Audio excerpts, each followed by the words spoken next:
Halo, halo, apa kabar? Assalamualaikum warahmatullahi wabarakatuh. Senang sekali saya Hersman Arif bisa kembali menjumpai Anda semua. Kapolri Listio Sigit Prabowo itu baru saja membentuk tim transformasi reformasi Polri. Ini sangat mengejutkan ya karena pembentukan itu di tengah-tengah rencana dari Presiden Prabowo Subianto untuk membentuk tim reformasi Polri.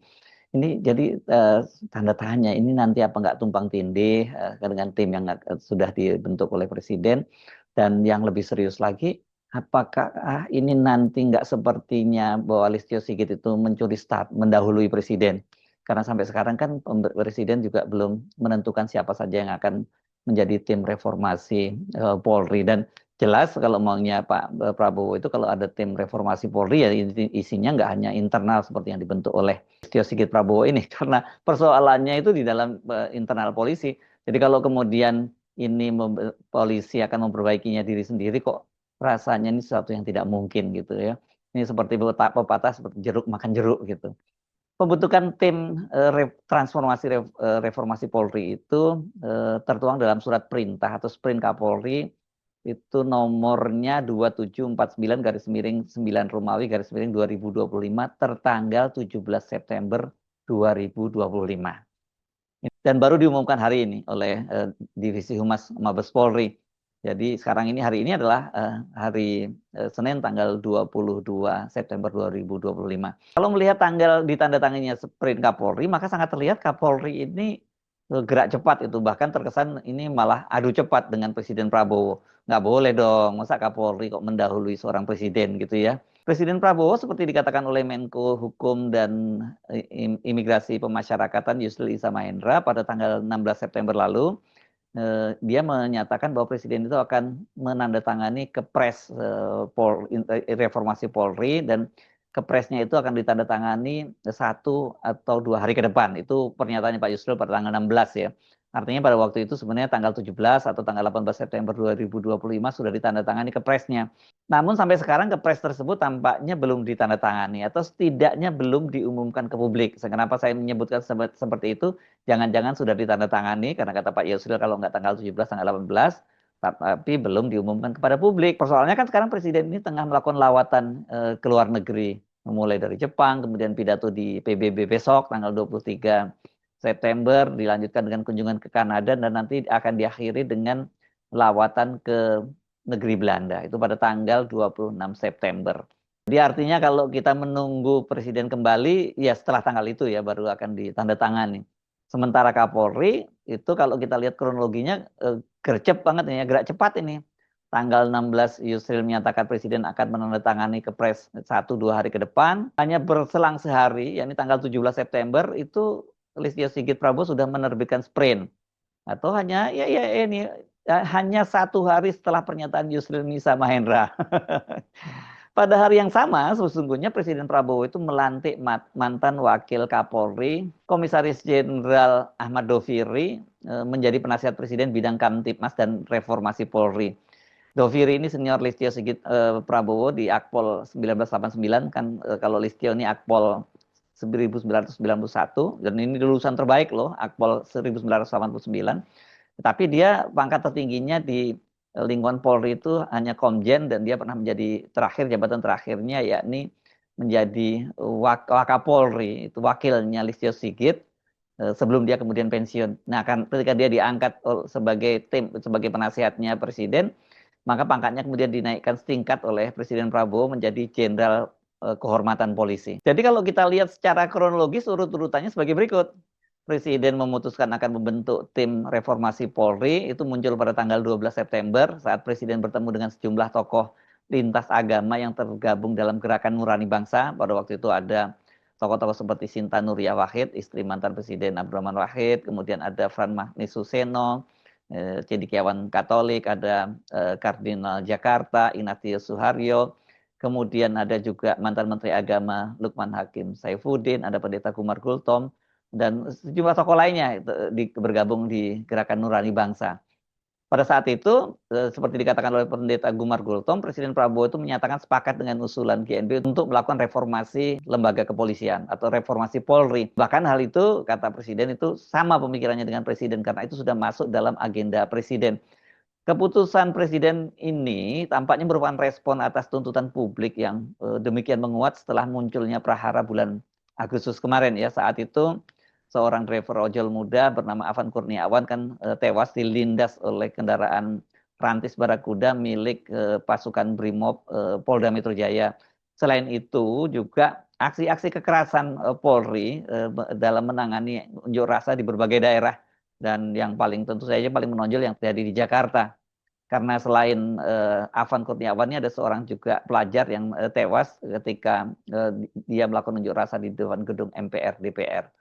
Ini sesungguhnya hanya semacam apa ya, kulminasi saja puncak kekesalan publik terhadap Polri karena perilakunya yang selama ini dianggap sudah sangat menyimpang jauh gitu dari semangat awal bahwa polisi itu tugasnya adalah melindungi dan melayani. Yang terjadi sekarang kita tahu malah sampai muncul lagu bayar bayar bayar yang waktu itu viral ya. Ya karena apapun urusannya kalau dengan polisi itu kita harus mengeluarkan duit gitu ya. Jadi ya citranya memang sangat buruk dan sudah lama sebenarnya suara agar polisi ini direformasi. Tapi kelihatannya kemudian Presiden mendapatkan momentum pada unjuk rasa atau prahara pada bulan Agustus lalu. Jadi kalau kita lihat asbabun nuzulnya atau rencana awalnya, urut-urutan peristiwanya pembentukan tim reformasi Polri itu, maka setidaknya sudah sejak terucap yang terucap itu sejak tanggal 19 September dan 5 hari berselang kemudian Kapolri sudah mengeluarkan sprint. Artinya kan sebenarnya begitu muncul ide ini langsung bekerja mereka kan, karena ini harus dipilih. Ada 52 orang anggota kepolisian yang dipilih ini tinggi Polri, mulai dari perwira tinggi sampai kemudian perwira menengah. Ya, jadi ini kalau lihat ini geraknya sangat cepat ini Kapolri ya. Nah di strukturnya itu Sigit sebagai Kapolri itu bertugas sebagai pelindung dan Wakapolri Komisaris Jenderal Dedi Prasetyo menjadi penasehat dalam tim tersebut.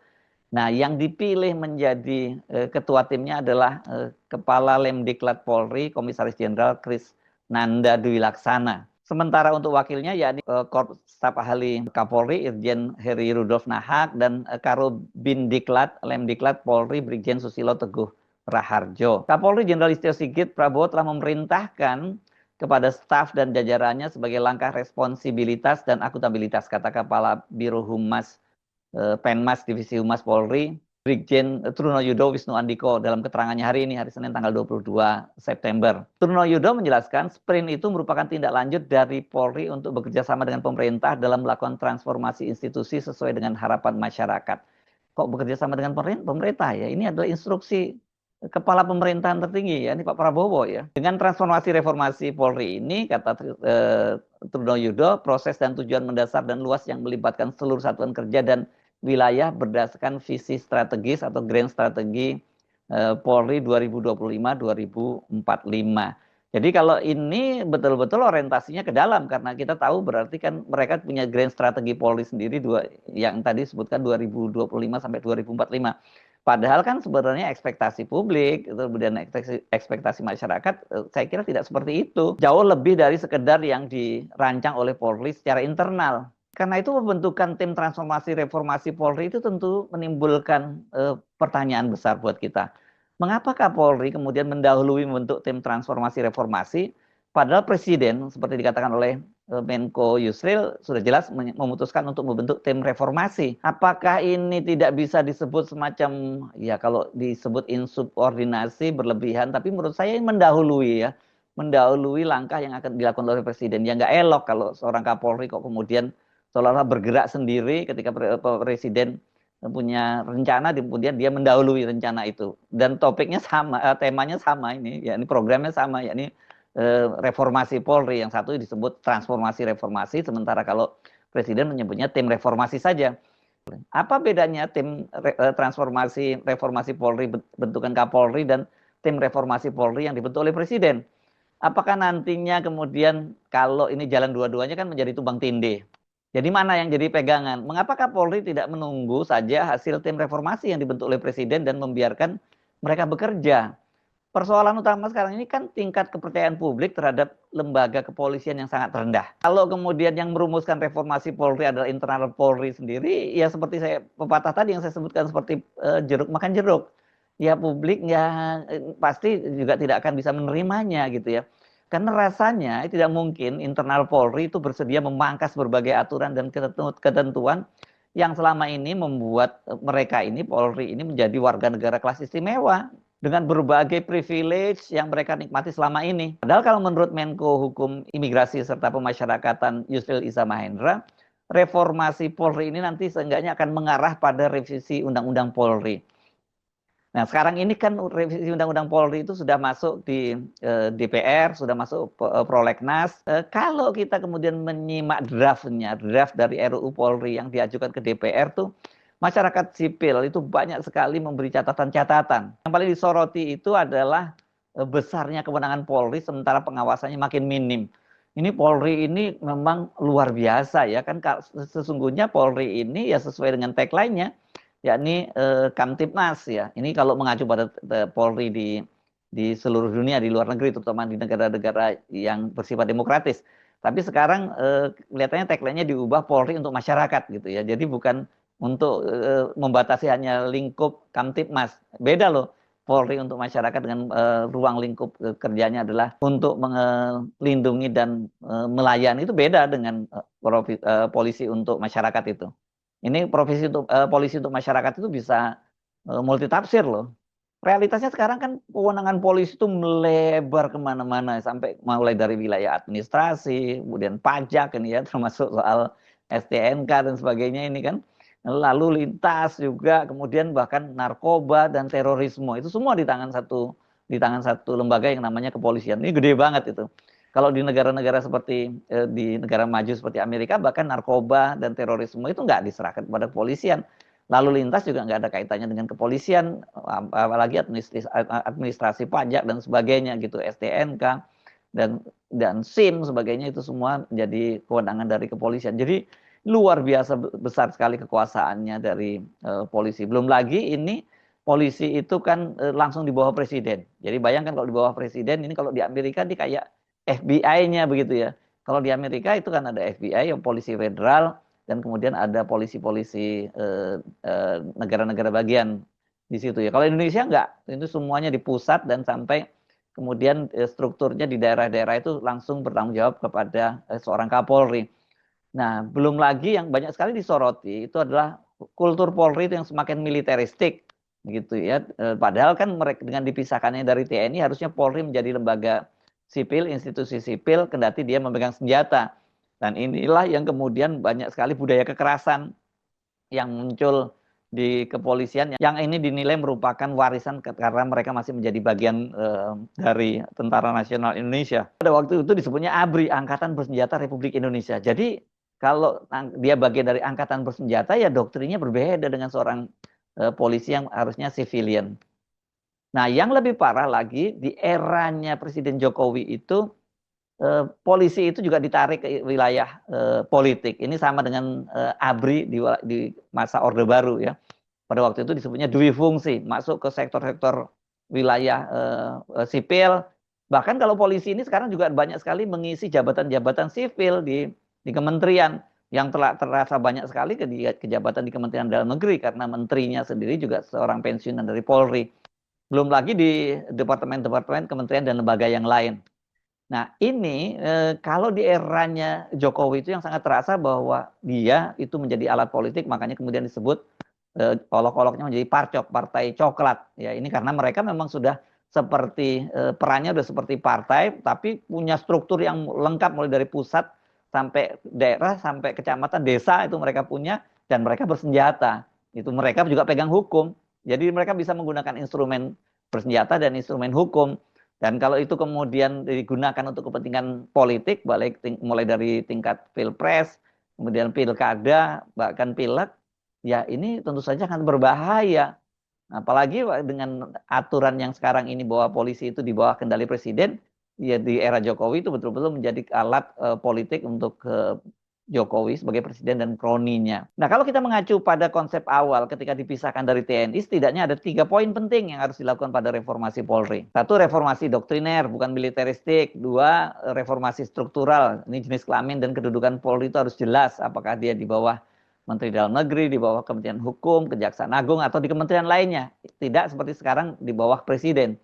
Yang ketiga, reformasi kultural. Ini budayanya harus sivil, bukan semi kombatan ya. Ini sebenarnya juga harus mulai diatur, mulai uniformnya, seragamnya, kemudian pangkatnya yang sekarang layaknya militer, dan budaya-budaya lain yang memang terkesan bahwa polisi kita sangat militeristik. Dengan banyaknya dan luasnya kewenangan dan privilege yang mereka punya, dan kalau kemudian nanti ada reformasi Polri, tim reformasi yang bentuk presiden melakukan pemangkasan-pemangkasan, ya ini pasti akan ada semacam reluctant, ya ada semacam keengganan dari polisi untuk melakukan itu. Jadi hal ini nggak mungkin dilakukan tim transformasi reformasi Polri yang dibentuk oleh Kapolri. Kalau toh ada pemangkasan-pemangkasan, ya itu cuman sekedar pro forma saja dengan hanya basa-basi, jangan sampai dilihat kok nggak ada yang dibenahi gitu. Sementara kalau tim reformasi yang dibentuk presiden, ini kan kita bisa menduga orang seperti Pak Doviri tentu akan masuk dalam tim atau setidaknya akan mensupervisi tim. Kemudian ada Menko Polkam, orang seperti Jenderal Kehormatan Jamari Caniago yang latar belakangnya militer, tentu dia punya perspektif bagaimana dulu ketika TNI itu masih bersama dengan Polri di ABRI misalnya sebagai adik bungsu dan sebagainya, itu pasti ada perspektif semacam itu. Selain itu juga yang paling penting ada tokoh-tokoh sipil yang punya catatan-catatan penting untuk dilakukan pembenahan di internal Polri. Jadi saya pikir Pak Kapolri nggak usah jangan gerasa-gerusu dan juga jangan kesusu dengan membentuk tim transformasi reformasi Polri, sementara Presiden sendiri sampai sekarang belum mengumumkan nama-nama tim reformasi Polri itu. Saya sebenarnya sampai jumpa lagi. Wassalamualaikum warahmatullahi wabarakatuh.